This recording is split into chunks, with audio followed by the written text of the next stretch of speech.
Assalamualaikum warahmatullahi wabarakatuh. Assalatu wassalamu ala asyrofil anbiya wal mursalin wa ala alihi wa sahbihi ajmain amma ba'du. Pertama-tama marilah kita panjatkan puja dan puji syukur kita kehadiran Allah Subhanahu wa taala yang mana pada kesempatan kali ini kita masih diberikan kenikmatan yang begitu luar biasa, terutama kenikmatan kesehatan yang sangat penting di saat era pandemi ini. Tak lupa juga kita haturkan salawat dan salam kita kepada junjungan besar Nabi Muhammad SAW, karena beliaulah kita dapat menduduki dunia yang penuh dengan cahaya-cahaya kebaikan dan rahmat-rahmat yang Allah berikan kepada kita. Baik, di sini perkenalkan, nama saya adalah Ahmad Rafal Fikri dengan NIM 1924071, kelas B, mata kuliah Negara Hukum dan Demokrasi, dosen pengampu yaitu Bapak Ilham Yuri Isdianto. Baik, di sini saya akan mengangkat suatu tema, yakni urgensi amandemen Undang-Undang Dasar 1945. Langsung kepada slide selanjutnya, yaitu apa itu amandemen. Pengertian amandemen secara tata bahasa berasal dari bahasa Inggris, yaitu amends, yang artinya rubah. Kalau kita jadikan kata kerja, ini berubah menjadi amendment, yang artinya merubah. Amandemen dalam pengertian hukum ketatanegaraan dapat diartikan sebagai mengubah atau menambah atau bahkan menghapus ketentuan di dalam ketentuan hukum dan perundang-undangan. Lalu lanjutannya, dalam pengertian konstitusional naskah asli Undang-Undang Dasar 1945, terutama dalam pasal 37 ayat 1, di situ dijelaskan bahwa untuk mengubah Undang-Undang Dasar sekurang-kurangnya 2/3 daripada jumlah anggota Majelis Permusyawaratan Rakyat harus hadir. Dalam kaitan dengan amandemen itu, MPR sendiri secara resmi menggunakan istilah perubahan. Namun demikian, dalam pengertian ketatanegaraan, istilah perubahan maupun amandemen dapat dipergunakan secara bergantian dalam pengertian yang sama. Selain karena alasan bahwa istilah amandemen lebih populer dan banyak digunakan di tengah-tengah masyarakat, penggunaan istilah ini secara ilmu konstitusi dan ketatanegaraan juga tidak salah. Istilah amandemen memang juga berarti perubahan. Jika kita lihat pendapat dari para ahli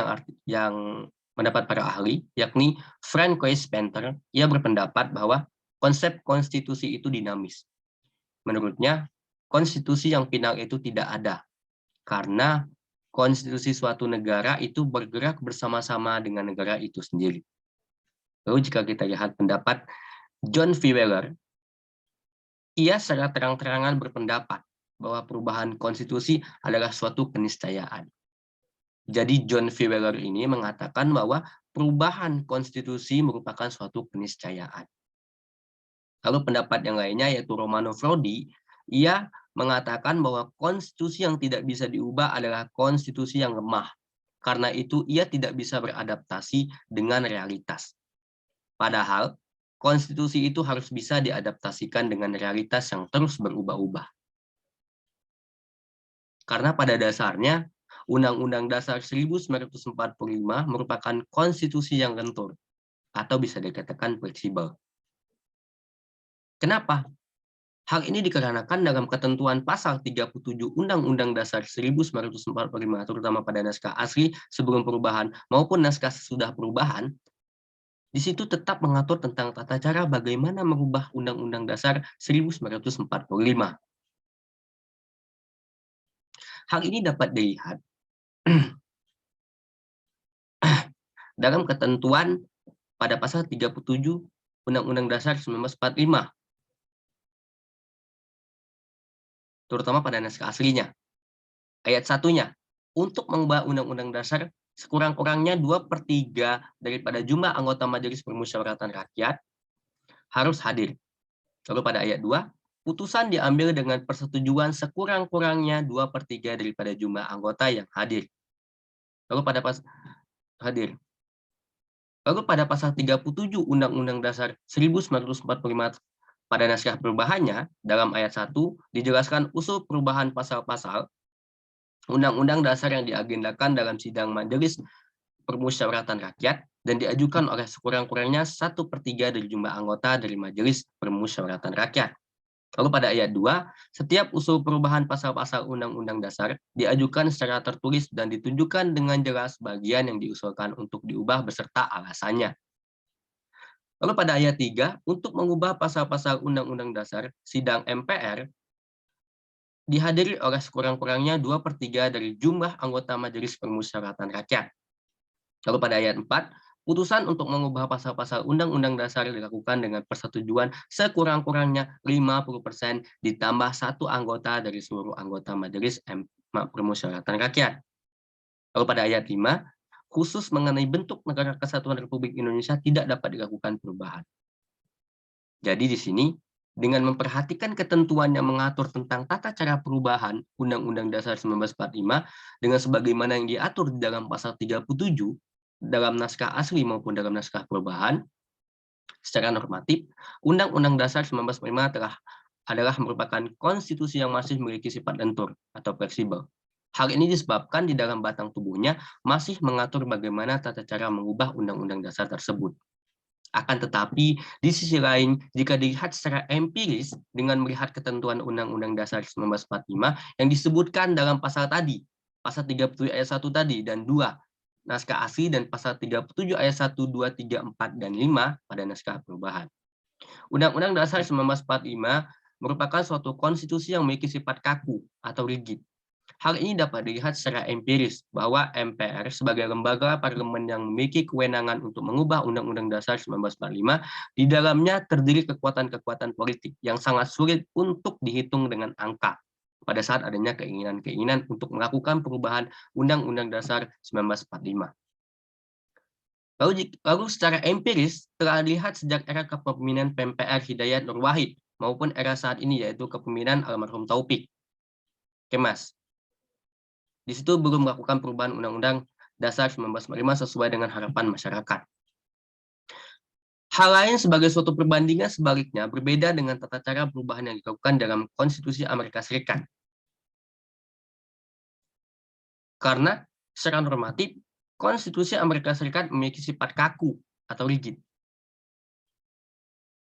Jadi di Amerika Serikat itu, konstitusi mereka itu kaku.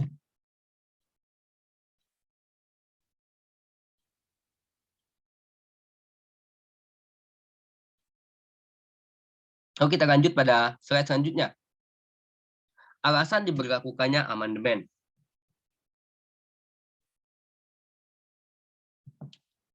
Yakni kita lihat pada alasan pertama, yakni alasan historis. Sejak semula dalam sejarahnya Undang-Undang Dasar 1945 memang dibuat oleh para pendiri negara kita, yakni BPUPKI dan PPKI, sebagai Undang-Undang Dasar yang bersifat sementara, karena dibuat dan ditetapkan dalam suasana tergesa-gesa. Yang kedua yaitu alasan filosofis. Undang-Undang 1945 terdapat adanya campur adukan atau mencampur adukan berbagai gagasan yang saling bertentangan, seperti antara paham kedaulatan rakyat dengan paham integralistik, antara negara hukum dengan paham negara kekuasaan. Yang ketiga yaitu alasan teoritis.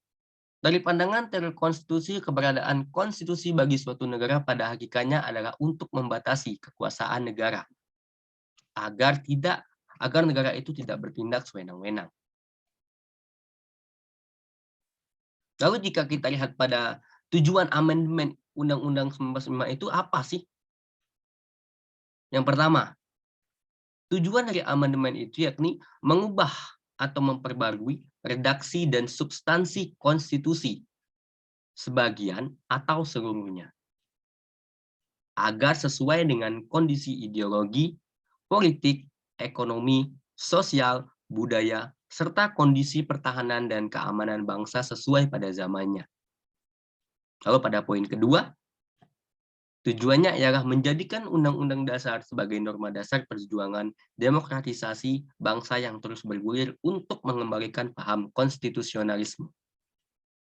Sehingga terdapat jaminan dan perlindungan HAM, dan juga HAM itu dapat kita tegakkan. Anatomi kekuasaan tunduk pada hukum dan terciptanya peradilan yang bebas. Pada poin ketiga atau poin terakhirnya nih, tujuan dari amandemen itu adalah untuk menghindari terjadinya pembaruan hukum atau reformasi hukum yang memperbaiki bagian yang kurang, sehingga proses dan mekanisme perubahan atau penciptaan peraturan perundang-undangan yang baru sejalan dengan hukum dasarnya, yaitu konstitusi.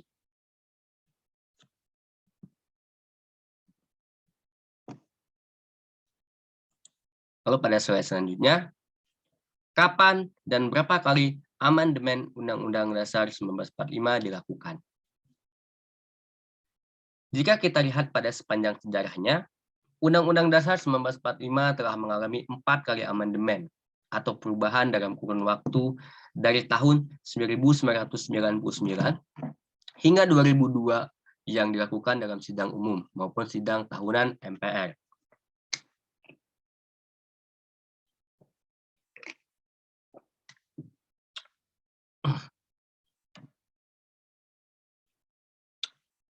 Lalu kita lihat, amandemen pertama undang-undang itu apa? Amandemen Undang-Undang 1945 pertama kali dilakukan dalam sidang umum MPR yang diselenggarakan pada 14 sampai dengan 21 Oktober 1999. Amandemen ini diterapkan terhadap 9 pasal, yakni pasal 5, pasal 7, pasal 9, pasal 13, pasal 14, pasal 15, pasal 17, pasal 20, dan pasal 21.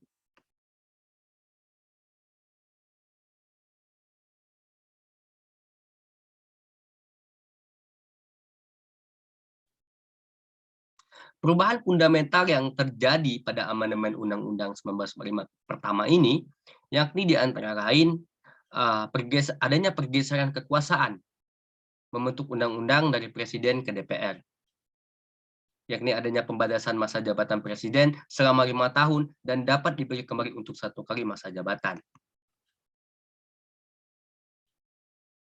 Contoh dari perubahannya yakni kita lihat pada pasal 5 ayat 1.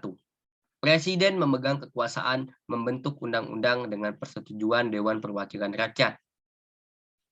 Lalu diubah menjadi, ayat 1-nya diubah menjadi presiden berhak mengajukan rancangan undang-undang kepada Dewan Perwakilan Rakyat. Lalu pada pasal 7, Presiden dan Wakil Presiden memegang jabatannya selama masa 5 tahun, dan sesudahnya dapat diberi kembali dan diubah isinya pada pasal 7 ini, yaitu Presiden dan Wakil Presiden memegang jabatan selama 5 tahun, dan sesudahnya dapat dipilih kembali dalam jabatan yang sama, hanya untuk 1 kali masa jabatan. Lalu contoh yang lainnya pada pasal 13 juga. Ayat 1 dan 2 mengalami perubahan. Presiden mengangkat duta dan konsul. Ayat 2, Presiden menerima duta negara lain. Lalu diubah menjadi ayat 1-nya, Presiden mengangkat duta dan konsul. Yang kedua yaitu dalam hal mengangkat duta, Presiden memperhatikan pertimbangan Dewan Perwakilan Rakyat. Lalu pada pasal 13 ini ada penambahan lagi. Yang tadinya hanya 2 ayat, ada tambahan 1 ayat, yakni ayat 3-nya, Presiden menerima penempatan duta negara lain dengan memperhatikan pertimbangan Dewan Perwakilan Rakyat. Itu merupakan penjelasan dari amandemen pertama. Lalu, amandemen kedua. Amandemen yang kedua dilakukan dalam sidang tahunan MPR pada tanggal 7 sampai dengan 18 Agustus tahun 2000, yang meliputi 5 bab dan 25 pasal. Isi dan perubahan amandemen Undang-Undang Dasar 1945 ini, contohnya pada pasal 18, yakni pembagian daerah Indonesia atas daerah besar dan kecil dengan bentuk susunan pemerintahannya ditetapkan dengan undang-undang, dengan memandang dan mengingati dasar pemusyawaratan dalam sistem pemerintahan negara, dan hak asal-usul dalam daerah-daerah yang bersifat istimewa. Pada pasal 18 ini diubah menjadi 7 ayat, yakni pertama, Negara Kesatuan Republik Indonesia dibagi atas daerah-daerah provinsi, dan daerah provinsi itu dibagi atas kabupaten dan kota, yang tiap-tiap provinsinya atau kabupaten, serta kota mempunyai pemerintah daerah yang diatur dengan undang-undang. Lalu pada ayat 2, pemerintah daerah provinsi, daerah, kabupaten, dan kota mengatur dan mengurus sendiri urusan pemerintahan menurut asas otonomi dan tugas pembantuan. Pada ayat 3, pemerintahan daerah provinsi, daerah, kabupaten, dan kota memiliki Dewan Perwakilan Rakyat Daerah yang anggota-anggotanya dipilih melalui pemilihan umum. Pada ayat 4, gubernur, bupati, dan wali kota masing-masing sebagai kepala pemerintah daerah provinsi, kabupaten, dan kota dipilih secara demokratis. Pada ayat 5, pemerintah daerah menjalankan otonomi seluas-luasnya, kecuali urusan pemerintahan yang oleh undang-undang ditentukan sebagai urusan pemerintah pusat. Yang keenam, pemerintah daerah berhak menetapkan peraturan daerah dan peraturan-peraturan lain untuk melaksanakan otonomi dan tugas pembantuan. Lalu yang terakhir pada ayat ke-7, susunan dan tata cara penyelenggaraan pemerintahan daerah diatur dalam undang-undang. Lalu kita lihat pada amandemen ketiga, Undang-Undang Dasar 1945. Amandemen Undang-Undang Dasar 1945 ketiga ini sidang tahun diselenggarakan dilaksanakan pada tanggal 1 sampai 9 November 2001. Lalu menghasilkan perubahan ketiga. Inti dari amandemen ketiga ini yakni mencakup beberapa pasal dan bab mengenai bentuk dan kedaulatan negara, kewenangan MPR, kepresidenan, investment, keuangan negara, kekuasaan kehakiman, penegasan Indonesia sebagai negara demokratis, perubahan struktur dan kewenangan MPR, pemilihan presiden dan wakil presiden langsung oleh rakyat, mekanisme pemakzulan presiden dan atau wakil presiden, kelembagaan Dewan Perwakilan Daerah, sistem pemilihan umum, pembaruan kelembagaan Badan Pemeriksa Keuangan, perubahan, kewenangan dan proses pemilihan dan penetapan Hakim Agung, pembentukan Mahkamah Konstitusi, pembentukan Komisi Yudisial. Dan pada intinya, perubahan ketiga amandemen Undang-Undang Dasar 1945 ini menyempurnakan dan menambahkan pasal-pasal dan bab-bab berikut ini. Seperti contohnya, saya sebutkan ini, yakni pada pasal 1. Ayat 1, 2. Negara Indonesia adalah negara kesatuan yang berbentuk republik. Ayat 2, kedaulatan adalah di tangan rakyat dan dilakukan sepenuhnya oleh Majelis Permusyawaratan Rakyat. Lalu, pada ayat 2-nya diubah atau mengalami perubahan, yakni kedaulatan berada di tangan rakyat dan dilaksanakan menurut Undang-Undang Dasar. Lalu ada penambahan lagi, pada ayat 3, negara Indonesia adalah negara hukum.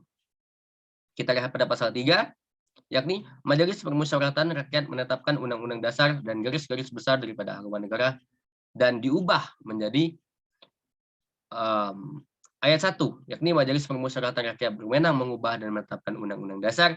Ayat 3, Majelis Permusyawaratan Rakyat melantik presiden dan atau wakil presiden. Ayat keempat, Majelis Permusyawaratan Rakyat hanya dapat memberhentikan presiden atau wakil presiden dalam masa jabatannya menurut Undang-Undang Dasar. Lalu pada pasal 6, ayat 1 dan 2, presiden ialah orang Indonesia asli. Yang kedua, presiden dan wakil presiden dipilih oleh Majelis Permusyawaratan Rakyat dengan suara yang terbanyak. Diubah menjadi pada ayat 1 dan 2-nya, calon presiden dan wakil presiden harus warga negara Indonesia sejak kelahirannya dan tidak pernah menerima kewarganegaraan lain karena kehendaknya sendiri, tidak pernah mengkhianati negara, serta mampu secara rohani dan jasmani untuk melaksanakan tugas dan kewajibannya sebagai presiden dan wakil presiden. Yang kedua, pada ayat kedua, syarat-syarat untuk menjadi presiden dan wakil presiden diatur lebih lanjut dengan undang-undang. Lalu yang terakhir pada pasal 6A, ayat 1, presiden dan wakil presiden dipilih dalam satu pasangan secara langsung oleh rakyat. Ayat 2, pasangan calon presiden dan wakil presiden diusulkan oleh partai politik atau gabungan partai politik peserta pemilihan umum sebelum pelaksanaan pemilihan umum. Yang ketiga, pasangan calon presiden dan wakil presiden yang mendapatkan suara lebih lama dari 50 presiden dari jumlah suara dalam pemilihan umum sebelum pelaksanaan pemilihan umum. Lalu yang terakhir pada ayat 5, tata cara pelaksanaan pemilihan presiden dan wakil presiden lebih lanjut diatur di dalam undang-undang. Lalu pada slide selanjutnya, amandemen keempat. Undang-Undang Dasar 1945. Perubahan keempat yang disahkan dalam sidang tahunan MPR tanggal 1 sampai dengan tanggal 11 Agustus 2002 ini menjadi amandemen terakhir dan belum dilakukan lagi hingga kini. Sebelumnya, Forum MPR sudah melakukan 3 kali amandemen Undang-Undang Dasar, yakni pada 1999, 2000, dan 2002.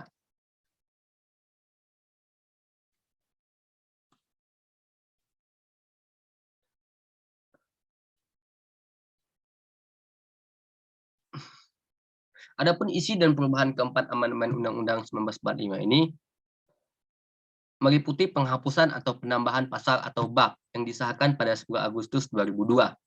Contohnya, kita lihat pada pasal 2.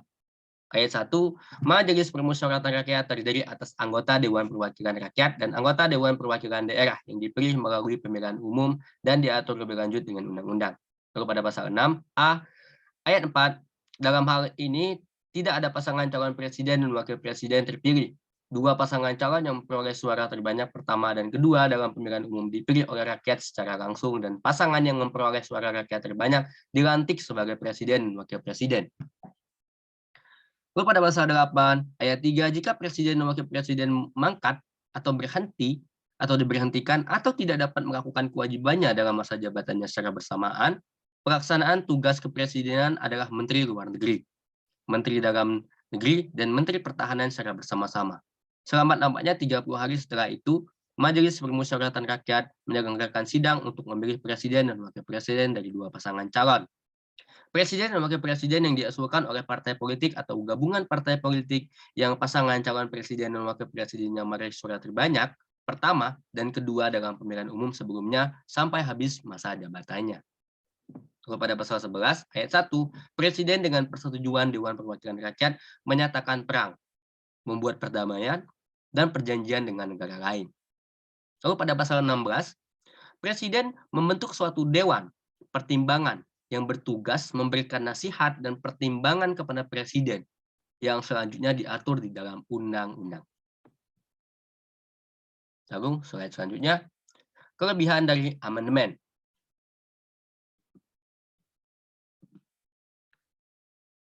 Yakni kelebihan amandemen dapat kita lihat dari tujuan perubahan Undang-Undang 1945 itu sendiri, yakni yang pertama menyempurnakan aturan dasar mengenai tatanan negara agar dapat lebih mantap dalam mencapai tujuan nasional yang tertuang dalam pembukaan Undang-Undang Dasar 1945 dan tidak bertentangan dengan pembukaan Undang-Undang Dasar 1945 itu yang berdasarkan Pancasila dalam wadah Negara Kesatuan Republik Indonesia. Yang kedua, menyempurnakan aturan dasar mengenai jaminan pelaksanaan kedaulatan rakyat, serta memperluas partisipasi rakyat agar sesuai dengan perkembangan paham demokrasi. Yang ketiga, menyempurnakan aturan dasar mengenai jaminan dan perlindungan hak asasi manusia agar sesuai dengan perkembangan paham hak asasi manusia dan peradaban umat manusia, yang sekaligus merupakan syarat bagi suatu negara hukum yang dicita-citakan oleh Undang-Undang Dasar 1945. Lalu lanjutannya, pada poin 4, menyempurnakan aturan dasar penyelenggaraan negara secara demokratis dan modern, antara lain melalui pembagian kekuasaan yang lebih tegas, sistem checks and balance yang lebih ketat dan transparan, pembentukan lembaga-lembaga negara yang baru untuk mengakomodasi perkembangan kebutuhan bangsa dan tantangan zaman. Yang kelima, menyempurnakan aturan dasar mengenai jaminan konstitusional dan kewajiban negara mewujudkan kesejahteraan sosial, mencerdaskan kehidupan bangsa, menegakkan etika moral dan solidaritas dalam kehidupan bermasyarakat, berbangsa, dan bernegara sesuai dengan harkat dan martabat kemanusiaan dalam perjuangan mewujudkan negara kesejahteraan. Yang keenam yaitu melengkapi aturan dasar dalam penyelenggaraan negara dan perjuangan negara untuk mewujudkan demokrasi, seperti pengaturan wilayah negara dan pemilihan umum. Yang ketujuh, menyempurnakan aturan dasar mengenai kehidupan bernegara dan berbangsa sesuai dengan perkembangan aspirasi kebutuhan dan kepentingan bangsa dan negara Indonesia, serta sekaligus mengakomodasi kecenderungannya untuk kurun waktu yang akan datang. Perubahan Undang-Undang 1945 telah banyak memberikan dinamika ketatanegaraan Republik ini. Kenapa? Karena masyarakat Indonesia setidak-tidaknya bisa bersuara dari berbagai lembaga negara dan sistem bernegara yang diperkenalkan oleh perubahan tersebut. Di antaranya yakni penegasan fungsi badan legislatif, eksekutif, dan yudikatif, serta diperkenalkan sistem checks and balance yang lebih baik daripada Undang-Undang 1945 awal. Pada perubahan undang-undang ini juga diperkenalkan lembaga-lembaga negara baru dan mekanisme baru, yaitu Mahkamah Konstitusi, Komisi Yudisial, Dewan Perwakilan Daerah, dan yang paling penting adalah pemilihan umum langsung. Lembaga-lembaga yang baru dalam Undang-Undang 1945 telah memperlihatkan struktur pemisahan kekuasaan yang lebih baik daripada Undang-Undang Dasar 1945 sebelum perubahan.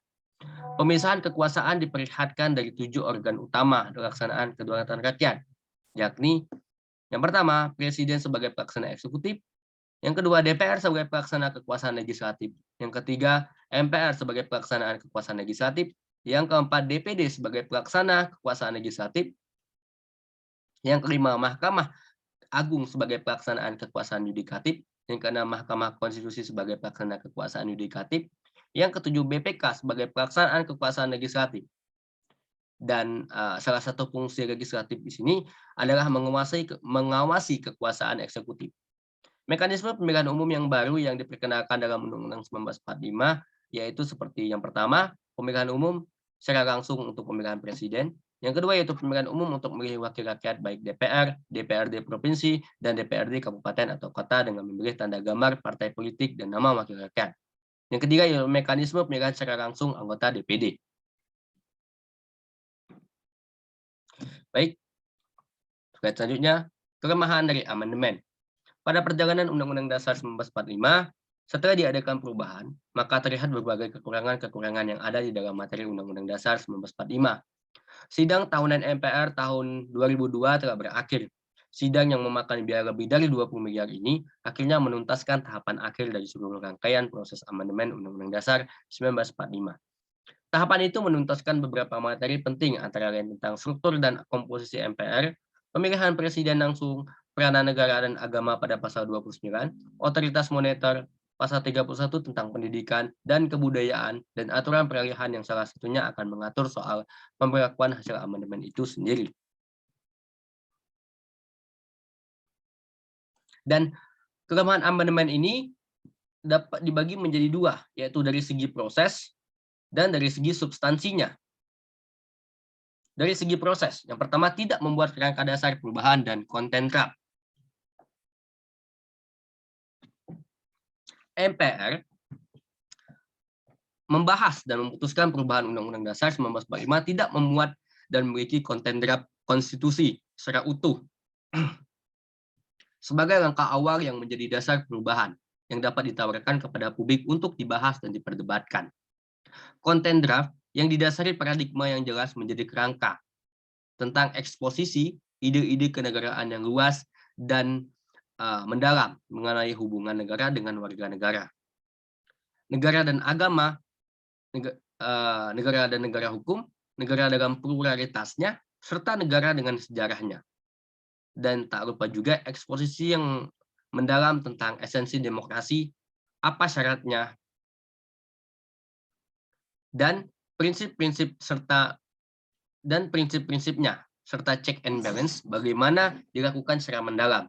Nilai merupakan kerangka dasar yang harus dinyatakan dalam setiap konstitusi sebuah negara.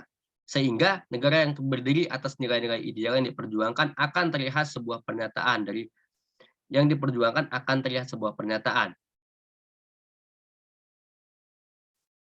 Lalu Brian Thompson mengatakan bahwa ia melihat sebuah nilai dalam kerangka dasar konstitusi. Itu. Brian mengatakan bahwa ia melihat kerangka dasar dari konstitusi. Yang kedua yaitu adanya bias kepentingan politik. MPR yang dikarenakan keanggotaannya terdiri dari praksi-praksi politik menyebabkan dalam setiap pembahasan dan keputusan amat kental diwarnai oleh kepentingan politik masing-masing. Praksi-praksi politik yang ada lebih mengedepankan kepentingan dan selera politiknya dibandingkan kepentingan bangsa yang lebih luas. Hal ini dapat dilihat dari pengambilan keputusan final mengenai amandemen Undang-Undang Dasar 1945 dilakukan oleh sekelompok kecil elit praksi dalam rapat tim lobby dan tim perumus tanpa adanya risalah rapat. Lalu slide selanjutnya, tidak intensif dan maksimal. Dalam proses itu ada keterbatasan waktu yang dimiliki oleh anggota MPR, terutama anggota Badan Pekerja yang diserahi tugas mempersiapkan materi amandemen Undang-Undang Dasar 1945 karena merangkap jabatan sebagai anggota DPR RI dengan beban pekerjaan yang cukup banyak.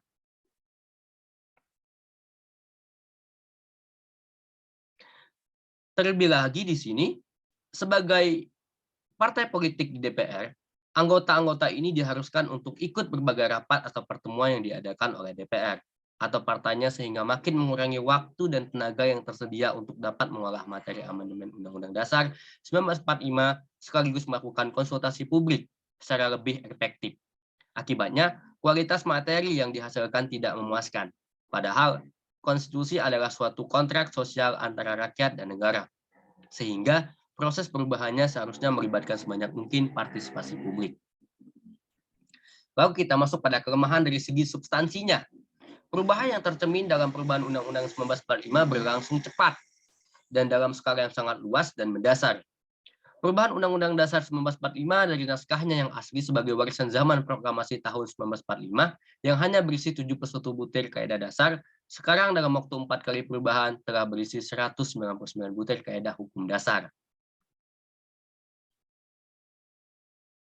Perubahan-perubahan substantif itu menyangkut konsepsi yang sangat mendasar dan sangat luas jangkauannya, serta dilakukan dalam waktu yang relatif singkat, yaitu secara bertahap selama 4 kali dan 4 tahun. Dalam waktu yang sangat singkat, perubahan Undang-Undang Dasar 1945 dilakukan sehingga sampai saat ini ada berbagai kelemahan yang menghigapi Undang-Undang Dasar 1945. Kelemahan-kelemahan tersebut diantaranya adalah, slide selanjutnya. Yang pertama, tidak adanya paradigma yang jelas. Model rancangan perubahan Undang-Undang Dasar 1945 yang ada sekarang, di mana semua alternatif perubahan dimasukkan dalam satu rancangan, membuka peluang lebar bagi tidak adanya paradigma. Kurang detailnya konstruksi nilai dan bangunan, ketatanegaraan yang hendak dibentuk dan dianut dengan perubahan tersebut.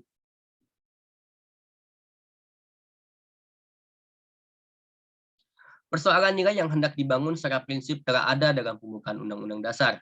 Hal itu juga merupakan sebab untuk tidak dirubahnya pembukaan Undang-Undang Dasar. Nilai-nilai yang secara prinsip tersebut tidak diatur dengan jelas pada batang tubuh Undang-Undang Dasar. Persoalan seperti nilai atau value pembangunan ekonomi yang hendak dibangun pada Undang-Undang Dasar setelah perubahan. Apakah yang dimaksud dengan asas kekayaan tidak pernah jelas dikemukakan oleh negara? Bagaimanakah cara dan proses menjalankan asas kekeluargaan dalam sistem perekonomian juga menjadi pekerjaan rumah yang tak pernah diselesaikan oleh negara. Lalu, slide selanjutnya.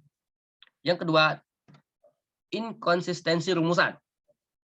MPR dalam melakukan amandemen Undang-Undang Dasar 1945 banyak menghasilkan rumusan-rumusan yang paradoks dan inkonsistensi. Keberadaan MPR dalam posisinya sebagai lembaga tertinggi negara membuat rancu sistem pemerintahan yang demokratis. Karena perannya juga seperti lembaga legislatif, MPR yang dimaknai sebagai representasi kekuasaan tertinggi rakyat dan dapat melakukan kontrol terhadap kekuasaan lainnya, menjadi super body yang tidak dapat dikontrol. Ini yang sangat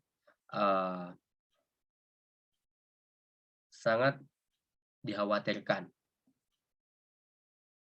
Yang ketiga yaitu tidak sistematis. MPR dalam melakukan perubahan terhadap Undang-Undang Dasar 1945 dengan sebagaimana yang telah dibahas pada prosesnya, tidak mau atau tidak berani keluar dari kerangka dengan mendekonstruksikan prinsip dan nilai Undang-Undang Dasar 1945 yang relevansinya sangat ini sudah layak dipertanyakan. MPR tidak mendasarinya dengan ide-ide konstitusionalisme yang esensinya merupakan spirit atau jiwa bagi adanya pengakuan hak asasi manusia dan lembaga-lembaga negara yang dibentuk untuk melindungi HAM dibatasi oleh hukum. Baik, itu saja penjelasan dan pemaparan dari saya terkait dengan materi urgensi amandemen Undang-Undang Dasar 1945. Di situ saya menjelaskan terkait dengan apa itu amandemen, alasan diberlakukannya amandemen, kapan dan berapa kali amandemen undang-undang itu dilakukan, serta kelebihan dan kelemahan dari amandemen ini. Sekian dari saya. Apabila ada salah kata, saya mohon maaf. Kepada Allah saya mohon ampun. Saya akhiri wabillahi taufiq wal hidayah. Wassalamualaikum warahmatullahi wabarakatuh.